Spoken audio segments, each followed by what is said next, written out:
What happens when the fairy tale ends and you're left holding the pieces of a story you never asked for? Today on Happily Ever After, What Now? We're chatting with Nikki Lanchbery, a yogi, body acceptance advocate, and founder of Invite the Calm, a wellness business dedicated to helping people reconnect with themselves through yoga, mindfulness, and compassionate community. It's also worth mentioning that Nikki also just happens to be my childhood best friend. Since 2018, Nikki has supported women in reclaiming their bodies and their sense of safety through her various offerings, ranging from clothes and clothes-free yoga to intimate retreats and community workshops, centering around the idea that every body is worthy of care, presence, and peace. Today, we're going to talk about what that looks like after trauma, specifically sexual assault. No stone goes unturned and no topic is off limits. Let's dive in. We all grew up watching fairy tales featuring Prince Charming, but not everyone gets the happy ever after they had in their dreams. So what are you supposed to do when your fairy tale ends? When everything you thought you knew falls apart? Welcome to Happily Ever After, What Now? I'm Kiri, a confident communication coach for women, sharing my own experience after infidelity to help women learn to forgive and find their way forward to a life and relationship they love. Welcome, Nikki. I'm so excited to have you here today. Why don't you tell us a little bit about yourself and what brought you into this work that you do? Yes. I feel like that's the most obvious question, and then I never know how to answer it. I was introduced to a nature's community. So that is a clothes-free community when I was in my early 20s. I thought it was nutso at first. My mom was going and thought it was like a midlife crisis she was going through. But you know what? I started going there with her and understanding what it was all about and just noticing the weight that I used to carry on my shoulders as I compared myself on, to magazine covers and things like that, and just recognizing that that didn't have the same hold on me as it used to, and how wonderful that felt, and how much I'd like to share that with others. I'm a yoga instructor and have been so for 13 years. And I think that comes from this desire within me to create a safe space for people. I feel like that's one of my biggest values is that I like to create a safe space for people. So I feel very fortunate that gets to be my business. And how do you get into feeling like that's safe? Like how do you go from being a fully clothed community to a clothing optional community? Well, I like that you asked that question actually, because it's not a clothing optional community.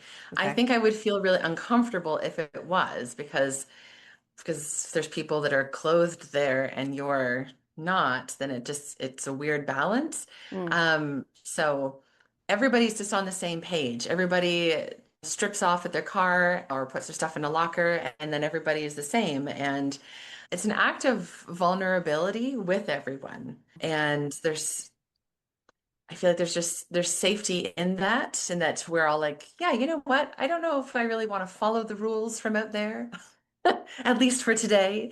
And I feel like it actually brings us together, and we want to keep each other feeling safe, which is, does that sound like anything It's that like you that you've ever encountered before? it's hard to get your head around. And I feel like people listening will also be like, how do you get your head around that? But I just want to speak into something because because locally we've got a place called the Polynesian Pools. And you go into the change room and like all the Asian women are like rocking it out, no issue whatsoever. hmm But then there's like European women who are like hiding under their towels. Hmm. So it's like, I want that confidence to be able to just like walk around naked, but it's hard to get your head around. And this is Oh, totally not what we were focusing on today, but I wanted to talk about it anyway. yeah, yeah, that's okay. And I realize it has to do with mindset. And I feel like you're mentioning confidence. And I don't think actually confidence really has a whole lot to do with it. It's that it's confidence in something else. It's not confidence in your body. It's that I think that we've been sold that we need to look a particular way. I don't know who it was who did the deciding, but they're like, this is the form that we've decided is good. And we're going to Mm, put it all over the place, splash it all around, take pictures of it at different angles. And if you don't look like that, mm, then you have work to do. You mm, need to fix yourself. And mm, that's why we feel nervous about being in front of people. Oh, well, maybe if I lost 15 pounds, I'd consider something like that. Has nothing to do with it whatsoever. It's just, it's kind of naturism for me is just is giving all of that bullshit the middle finger. You're like, I choose not to buy into it. No, thank you. I'm just going to be comfortable on a hot day and not have a bra strap under my breasts, squeezing me and holding me and making me feel awful. Yeah. and I feel like we all kind of want that. Yeah, don't we? I feel like we do all want that. But but yeah, society that whoever made that decision has such a strong hold on us. And yeah, it's really hard for just the everyday person to try and escape that. Sure. I feel like it's helpful to have, somebody that you know who's also going into it. So it's not just you venturing into it by yourself and nobody else in your circle is exploring it. It's helpful to have a friend or two, or in my case, it was my mom who introduced me. And as I said, I thought she was a little crazy at first.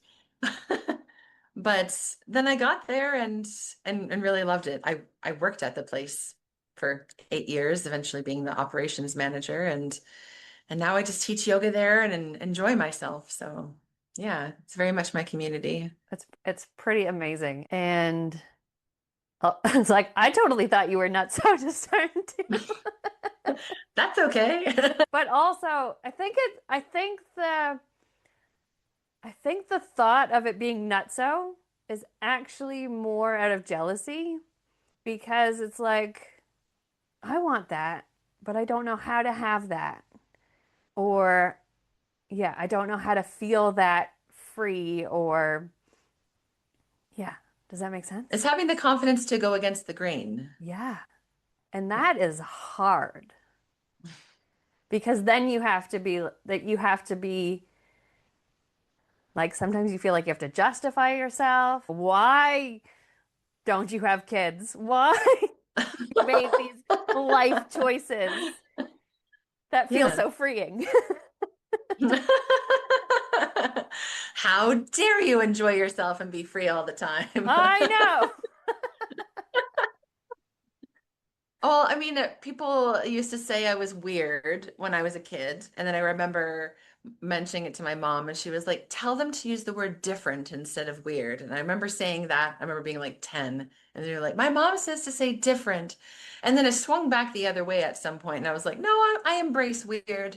I'm okay with being weird because it means I don't really fit in. Like I'm not trying to fit in. I'm not part of the status quo, which at a certain age you so desperately want. Mm, But I don't know. I guess I was just that way for so long that I was like, let's just lean into it. yeah. And So here we are I think we today. all need to lean into our weirdness a little bit more, a little bit more. Stop trying to fit into a mold that really just leads to exhaustion, overwhelm, because you're trying to fit into something that doesn't feel natural, right? Yeah. Yeah. Okay. So, Okay. So before we get into what we're actually supposed to talk about today, any tips for our audience for embracing their uniqueness, their inner weird? Words, it's only embarrassing if you're embarrassed. Hmm. And that's a mindset. So I like to think that the standards that have been put out there, beauty standards, have been set by somebody. And I don't know who that somebody is. Imagine it's like somebody that you don't like, somebody that you've met before that you have no respect for them whatsoever. You would never take their advice. So why listen to them in this particular case? If it makes your heart happy, go for it because life is too short. Totally agree. Love Yeah. that. Okay, so we're going to be talking about navigating sexual assault. This is a whole like different vibe to where we were. Um, but our topic today was around navigating sexual assault. Like, what the fuck do we do now? Something happened that we did not invite, we did not ask for. Hmm. And I'd love to hear, if you don't mind sharing some of the details of what you went through, so our audience can understand. Yeah, absolutely. So I was sexually assaulted by a massage therapist, a professional at a spa. It was my fifth time having a massage with that person, and no, I built some, I want to say relationship, not really. I mean, like you're getting a massage, you're not chatting very much, but had felt, built some trust there. It was a unique experience in that I remember I paid first because apparently the person at the reception was closing up the till and asked if I could pay first. And that was relevant in the story because I didn't know if we were the only ones in the spa anymore, if the receptionist had gone home.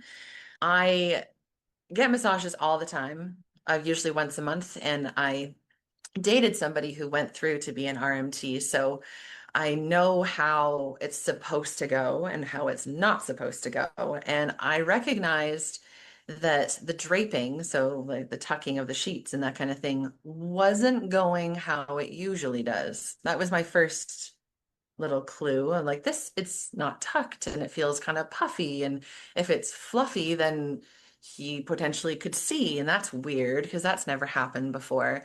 But I found myself making excuses, as I have a tendency of doing, and many of us do. Like, oh, well, I don't know. Maybe he's having a weird day. I don't know. I don't know what I was thinking, but just was like, oh, well, it's just sheets. It doesn't matter. Mm. And then business started getting a bit hinky with it was massaging around the bum and upper leg area, and the fingers started kind of dipping into areas that I thought, okay, I know that's not a massage. That's and then I thought, oh, but maybe it's tricky, maybe I don't, maybe he's tired and whatever, doesn't know where his fingertips are landing. But I knew even as I was saying it to myself that that was wrong. Like I was like, Nikki, you know what's happening here. Come on now. But I just was making up excuses for him anyway. So it was interesting too, because I feel like the whole experience was a big gaslighting experience because he would go back to being just regular massage. So I'd have moments where I'm like, that's not okay. What's going on? And then all of a sudden it's a normal massage again. And I'm like, I don't know, maybe I just imagined it. Maybe it wasn't a big deal, whatever. And then when I flipped over and I was facing up, then things got worse. And I found myself, because he was kind of massaging the inside of my thigh and his hand did touch my pubic hair, that I was like, in my head, I was yelling at myself, like, okay, just speak up. Just, you don't even have to say it in a mean way. I don't know why that was my thing, because I'm just always so polite. Like, you could even just say, can you just would you mind keeping it to the outer thigh or something like that? And I just couldn't get myself to speak. And I was so frustrated with myself that I couldn't say anything. And I was trying to decide what would be that line. Like, what's the threshold before all of a sudden I go, no, if it's then it's too much. But what was interesting in that experience is that I thought about all of the women in my life who've mentioned to me about being sexually assaulted. And I feel like outwardly I did, I'm going to call the right thing and, but offered empathy and that support and that kind of thing. I will admit, though, in my mind, I was judgmental. There's certain scenarios that I thought to myself, well, why didn't they just say, can you please stop? Like, why did they say something?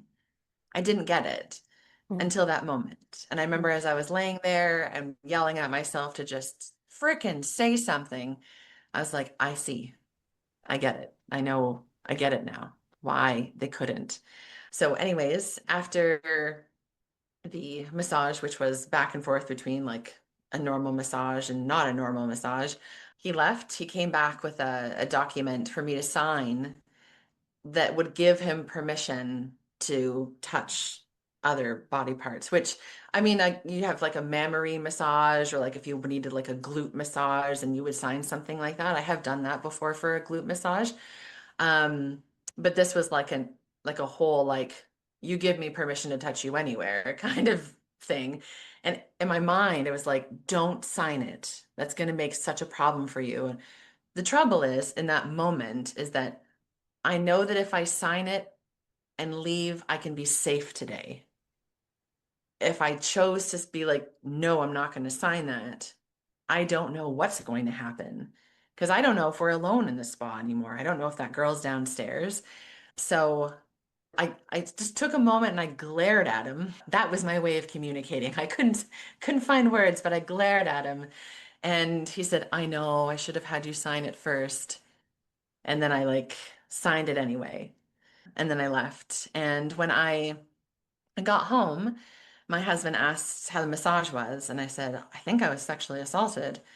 And she's like, "Oh my goodness, do you want me to do something about it?" And I was like, "I don't know, just no, it's fine." And we went to bed shortly after that, but I couldn't sleep. So I got up and typed it all out, not thinking I was going to do anything with it, just that I needed to get it off my chest. And it was more about, and when I wrote it, it was more of a, I'm sorry to the other women that I didn't understand before, and now I understand. So that was my scenario. And there was a coming forward later, but I don't know if you want me to get into that just yet. Thank you for sharing that. Yeah, what happened next? Yeah. So I didn't say anything to anybody else for a month. And um on my birthday, actually, Gerald noticed he was reading the paper and noticed that it was in the paper that that person had been arrested for sexual assault. And they were asking if anybody else had any other information that they could come forward. And so we were going to a birthday party for me, and all I could think about was like, okay, I'm going to come forward because I admit, like, the month that I didn't say anything that led up to that moment, I thought about coming forward and then found myself kind of crossing my fingers, thinking, well, maybe it just happened to me. Maybe it was just me. I don't know why, but maybe it's just me. But then was already, back in my mind worried, like, but what if it isn't? What if you said something and that helped another person?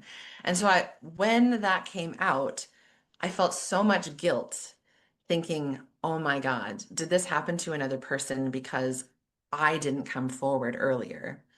So I came forward, I called the number, met with the detective. That was kind of a neat experience, actually, that all of a sudden it felt very television.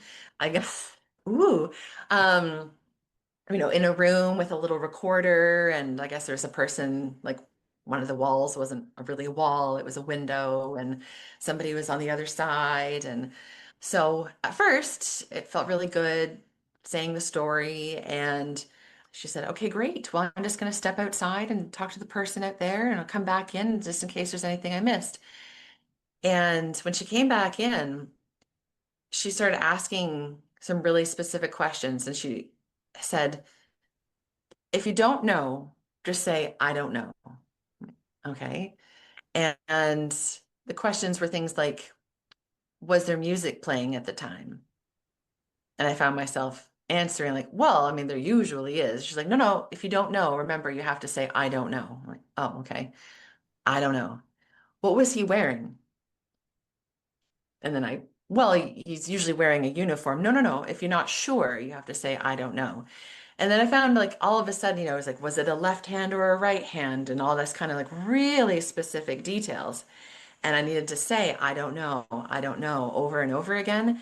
And I felt like shit. And eventually I stopped and I put my hand up and I'm like, what's happening here? Because I felt like this was going well. And now all of a sudden it seems like you don't believe me and I'm not liking that very much. And she said, well, we're just trying to get as much information from you as we possibly can. If you happen to remember any of those details, because there's a very good chance this trial is not going to be for a while. And you definitely aren't going to remember the details then. And this kind of line of questioning is what his lawyer is going to do to you. And we just wanted to see how you would be under that pressure. So once I knew that, that was okay. And then it was a long process of waiting uh, for things. Everything's very slow in the system. And but one of the things that's positive that came through that coming forward is that I got free therapy. And I remember in the first session that I went to, we sat down in her office and she's like, okay, anger, let's talk about it. I was like, all right. And she's like, tell me how you're angry at him. Let's get it out. And I said, oh, I'm not angry at him. She's like, what do you mean you're not angry at him? Who are you angry at then? I said, myself. I'm angry at myself that I wasn't able to speak because I know me and I have a certain level of expectation for my conduct, whereas I don't know him. I don't know his story. I don't know if he has a mental illness or something like that. I don't know why he did what he did. Um, the only thing I was angry about is that I really like massages, and I definitely went home that night far more stressed in my body than I'd gone in with. But yeah, more confusion than anything. Like, why would he risk his job potentially? Like, what's going on at home? I don't know. I had lots of questions for him, but a lot of anger towards myself at the time. We navigated that, and it was there that I learned that it isn't just a fight or flight response that we have. There's also freeze, which is what I experienced. And I later learned about another response, which is fawn, which is something that we may have experienced before. If we're in a scenario and it seems like things might be getting, maybe getting dangerous with somebody, we might turn on a bit of flirtation or something, maybe seeming like we're enjoying it for a moment so we can lighten the mood and get ourselves out of there. Mhm. So fight, flight, freeze, fawn. So it was very helpful to learn all of that. And I did move through my anger. Can you share? Because I think a lot of people, you've touched on a few things that I wanted to talk about. Yeah. I think a lot of people can relate to the anger with self and the self-blame because again, we've talked about the society expectations, right? And there's things like that we have to navigate as women, such as you can't go out looking like that. You're inviting in. Can you speak into that a little bit and how you navigated and moved past that self-blame piece and that anger piece? Mm-hmm. Mm. Um, In large part, I needed to have it repeated to me a couple times with counselors. I had one-to-one counseling and then did a group counseling specific for sexual assault. And I think it was a matter of just hearing it from a few different people and then believing them. It was okay, that what I did was okay, that it was a new scenario. And in a sense, I mean, when I teach yoga, I often mention that, when we put our feet on the floor, when we wake up in the morning, we're meeting the day brand new. Even if a lot of the days feels kind of routine and very similar, it's still a brand new day, and we're doing the best we can to navigate that day with the tools that we have. And so I thought about that myself, that this scenario with the assault was brand new. And I did the best that I could with the tools that I had. and that's all you can do. Mm, So it was kind of a, I can choose to stay angry. I don't like being angry. mm, I've always kind of pulled apart whenever there's anger or sadness. They're completely valid emotions, of course, and you need to move through them at your own time. But I don't like feeling that way for a long time. So I do my best to journal and talk to people and do everything I can to move out of it in a healthy way, not ignoring it and pushing it down, but confronting it and So, really asking myself why a lot of the time. yeah, I was going to ask, so people who may be listening to this and who are still very much struggling in that space, Hmm. um, do you have, other than, seeking support and actually talking to a counselor, have you got Hmm. any like at home, maybe embodiment practices that you would recommend trying? Hmm. I like to look at my body nude when I come out of the shower every day. And I didn't always love doing that. I mean, it was a practice that took time, Mm, but recognizing that your body is kind of like the fly on the wall to your life, like it's there with you through everything. mhm, And it's a good practice of observing what comes up in the moment. Likely will be judgment mhm, because unfortunately that's just what's there. mhm, Like, oh, I like that, but I don't like that. And I wish it didn't wiggle so much when I mhm, walked and that kind of thing. And then you're like, mhm. okay, all right. Yep. That is how I feel today, sitting with that emotion. And, thank you, body, anyway. And then just come back to the mirror again tomorrow. And that your body's yours. It's not anybody else's, that you get to decide what you do with it and how you're going to care for it. And I feel like nourishing yourself when you've gone through something where you've been violated, that's a word to remember. Not Mhm, just, your body, but like I feel like your spirit, like we have this space around us. You know what it's like when somebody gets a little too close to you. They're like talking, you're like, whoa, you're in my space, you're too mm. close. Like we have like an energetic force field around us. And somebody who you did not welcome them into that and they got in there. And that takes some time. I love rest. I feel like trying to encourage people to rest is one of the biggest things that I do in my life. Rest, nourish. It's okay, take time. So let's Yeah. talk about more about that. Your business Yeah. is called Invite the Calm. Hmm. You obviously had a traumatic experience that affected your ability to be calm and enjoy the moment. How, two questions. How long did it take you, do you think, to get back to a place of calm? And then tell us more about Invite the Calm itself. Sure. All right. So I'm really good at compartmentalizing things because you were saying like, it was called Invite the Calm, but you had this happen and then you couldn't be calm. Like, no, well, I I feel like when you mentioned that, I thought about showing up to my classes. Like, I still feel like I showed up to my classes and was able to do what I got to do. In fact, I had a class, I was teaching online from home.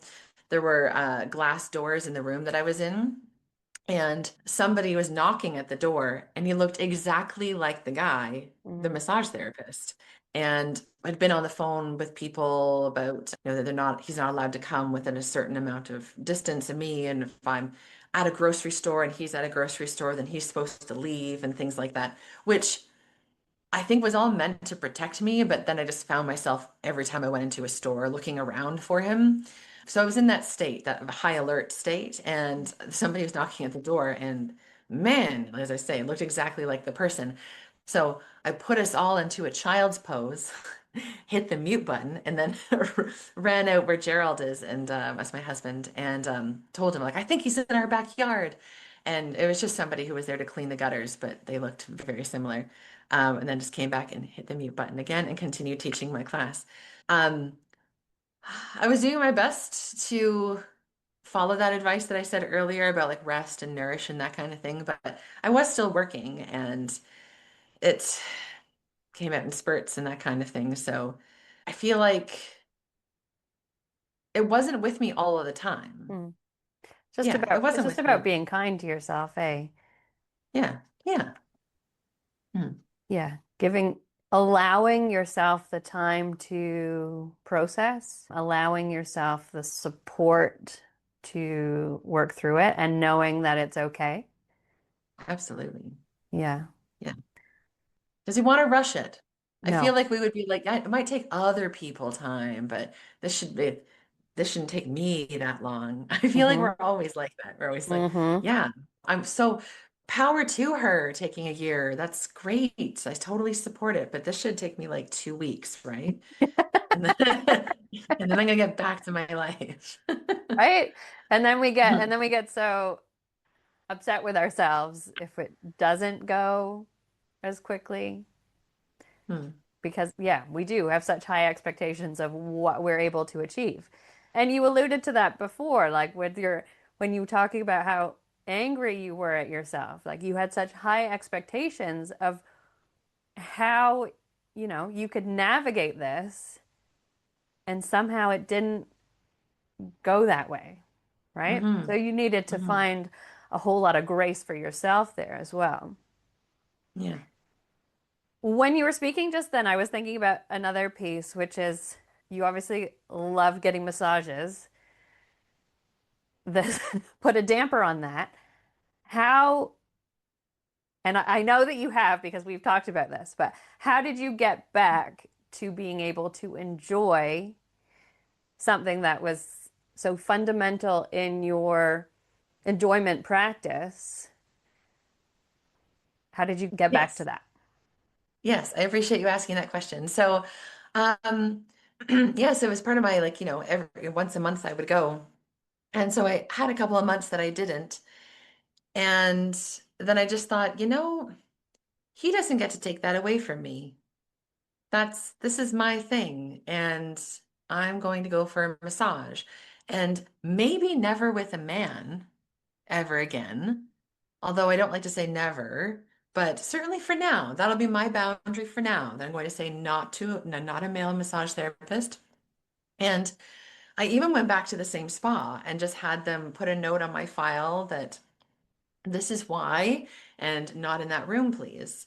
And so I went for massages, and then I don't know if the note disappeared or somebody didn't look at it or something at one point, but there was one time I was going and we walked into the room. She walked into the room. I paused and I felt like a physical presence, like a door. And I thought, okay, I could tell her and it would be fine. And I'm sure we could work in a different room. And that would be totally fine if we'd done that. And then I also thought, the thing is, it's just a room and he's not there. And I think I'm ready for that. And I just went into the room and everything was perfectly fine and it's been good. So yes, it felt good to go back to it because well, as I said earlier, I love giving the middle finger to situations that make me Yeah. mad. How dare you And I take that away from me? and I think it's really powerful. I like to talk about, there's always a choice. And we only have so much life. We only have so many opportunities presented to us. And it would be really easy. It would be totally understandable to stay in a place of shame and, Victim? yeah, to stay in Hmm. victimhood. Absolutely. But you get to choose. And I Hmm. love that you said, he doesn't get to take this away from you. And I think that's such a powerful mindset, such a powerful way to move forward. And just, taking those little steps, those little choices, as you start to build your life back up and your joy and your color and all the things. Yeah, I feel like living well and loving my life and being happy is the middle finger to the situation. And so I could be a victim, which as you say, people could understand and that Mm, kind of thing, but who wants to live like that? hmm. I don't. No. So I've decided not to. Yeah. In fact, I didn't even like that when I we were going to, the court and I had a subpoena for the whole situation that it said victim and then said my name. And I'm like, ah. It has a I white it that out and has use a different word. yeah, it has a whole energy with it, right? Hmm. So we want to get out of that victim energy and into, no, I own, like, this is my body. I own it. I own the choices, you know, that I make with it and all the things. Have you got any, have you got any last maybe advice or encouragement for women to step more into their bodies, Hmm. trusting their bodies, enjoyment, passion, fun? This is my whole vibe. Let's, how, Yeah. the women that are listening to this and who may be, hello, cat, who may be struggling in that victimhood mentality, who might be struggling with the black and white, Mm. who are ready to make the choice, who want to be out of that. They want to be back in their pleasure. What Hmm. advice do you have for them, Nikki? I would look around at the people that you have in your life Mm, because it's important to have some people who you can look up to who are living their lives in a way that you're like, that's awesome. I want to do that too. And, make sure that you are spending time with people like that because when you surround yourself with people who are similar, who have victim stories and, blame the government and whoever else and whatever, well, I mean, you're going to start being like that. So that's part of it. But I like asking questions. I don't really like just taking information in as like, well, I guess that's the fact. If it feels hinky in your body or in your mind in some way, feel free to question it. Is that why do I have to do that? Why do I have to feel that way? Like, where does that come from? mm. Those kind of things. I wonder why I feel that way or why she said that. Those just, ask Yeah, I yourself love what, that especially, yeah. curiosity, the curiosity piece. Yeah. Hmm. If you're feeling emotions that are strong, that might be a good time to pause and instead of just being like, oh, sad, and like, okay, why? Why sad? And then just keep asking the questions. And if you're a journaler, maybe you journal, maybe you call a friend, maybe you paint it out or whatever. Like you could be in a different artsy kind of way, but Mm, explore. mm. Don't Yeah, just I take love things at face value. it's a yeah, and I totally agree. It's important to feel those emotions. It's important to get curious about where they come from, and it's also important to process it. I personally like to process it through a arty, let's do a art collage, let's throw some paint around and get get Hmm. those emotions out, and then we're gonna fucking move on. Right? Yeah. Yeah. Okay. One last thing that I want to ask you, Nikki, before we finish today, and it's just popped in that it wants to be Okay. asked. So, what, actually, two things. Uh-oh. What's the best advice you ever got and the worst advice you ever got?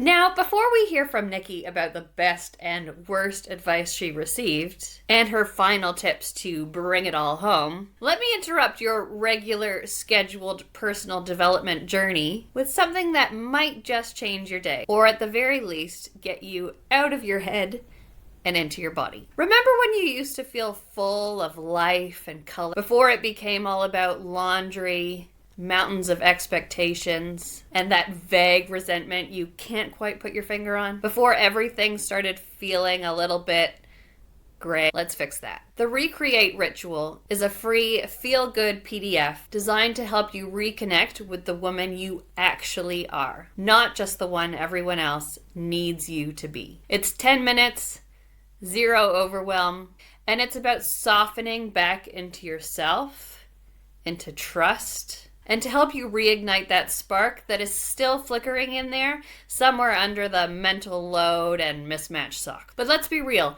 no one is handing you a magic wand, but you can reclaim what's always been yours and recreate your life and relationships to reflect the person you really are. Download the Recreate Ritual at recreateritual.com because gray is just really not who you are. Okay, let's go back to hearing what Nikki had to say about the best and worst advice she received. Okay, best advice.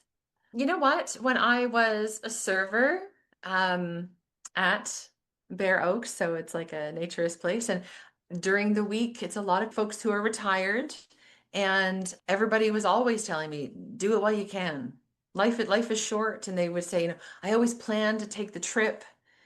And, now that I'm retired, I got aches and pains and I can't fly and that kind of thing. And so everybody would always say that, don't wait, do it now. So I do feel like that was wonderful advice. And then not good advice. I'm going to say something that my husband has told me recently. He comes from the corporate world and I am an entrepreneur and they are different worlds. And his advice was to not do anything unless you can clearly see the return on investment. And Mm. that's not my jam. That's not my jam either. That sounds very gray. That sounds very that's not the color that we're going for here. So I agree. That's terrible advice. Okay. Thank you so much for joining me for this episode, Nikki. Is there anything else that you would like to add before we close today? Well, when you yourself started talking about body acceptance and you got all passionate and whipped up into a little frenzy there, I thought, I think my friend might be ready to drop the towel at this Polynesian bath place. So Yeah, and next actually time you're last time I was there, there, I did. ooh, But yeah, it is hard. You really got to get out of your head and like stop worrying about all the jiggly bits and that because don't look like. that's a question. That's a question. Who's to say that bits aren't supposed to jiggle? What the Well, fuck? that is a very good point. There's a few husbands that I know out there that like the jiggly bits, but yeah, I think I compare it to like what I looked like 20 years ago. And I'm like, I used to be this and now I'm this. And I don't like that. But also, you know, who I was 20 years ago is very different to who I am today. And I don't think I want to be who she was. I would rather Yeah, be who I am. So it's a process, it's a journey, yeah. but we're getting there. My, And I think that is all we can really do. Yeah, my very first blog is about that. I remember feeling super lonely and I decided to throw a Parisian party and I went and got my hair professionally done and makeup professionally done and had like a cute outfit. It's supposed to be like a around 1920s French thing. I don't know why. I honestly don't know why I ended up in just a bra and panties because it wasn't that kind of thing. But somehow and it was like a really mixed group of friends. But I ended up posing and with just bra and panties and that kind of thing. And some people were taking pictures. And I remember, but it was like crappy phones at the time, and it wasn't like so. There was no such thing as social media. And a friend who was there who took the photos sent some to me, I guess like a few years ago. So a lot of time had passed, and I looked at the photos, and at first I was like, "Oh, yay, photos! Wow, I looked great." And then immediately after the "wow, I looked great," it was like, "Oh my God, if I ever let myself go since then." But then at the same time, I think about who I am now, Mhm. married, doing a job that's full of purpose and that makes me happy every day. Like I love my life. I love who I am. I feel very secure with who I am. And remembering who that girl was who was throwing the party because she was really lonely, who spent a ton of money getting hair and makeup done and that kind of thing to try to feel good about herself. And was going into debt doing it. And everything's different now. And I'm like, well, so I've got a thicker body. Fine. That's okay. It's doing me well, you know? It's been with me my whole life. And I remember around that time navigating the word or thinking about the word alone because I was often alone. That was when I was the manager at Bear Oaks and you can never take weekends off, but everybody else has weekends off, so it was a bit tricky socially. And I was thinking I don't like the word alone because it sounds so alone, but by myself is like I've got myself. Like I've got me, like I got my back. And that's how I feel about my relationship with my body. I'm by myself. And now it just feels good. Like I just want to take care of myself on all levels and shine love at me all the time. And I Yeah, want and that for everybody. this is a big journey that I'm on myself at the moment as well. And it is about being kind because it's not always easy to look in the mirror and all the things, but it is just about being kind and being nourishing and listening to your body as well because it holds so much wisdom and it's your body itself is worth being listened to as opposed to listening to all that external noise. Instead, Yes. connect in. Profound. Well said. Wish I'd said it. Good job. I haven't, at least one of us All did. right, we'll wrap it up here. Thank you so much again, Nikki, for joining me today. It has been a pleasure to chat with you, and thank you again so much for sharing your story. I'm sure it will make a difference to those that are listening to us today. Thank you so much for having me on, Kiri. All right, bye bye.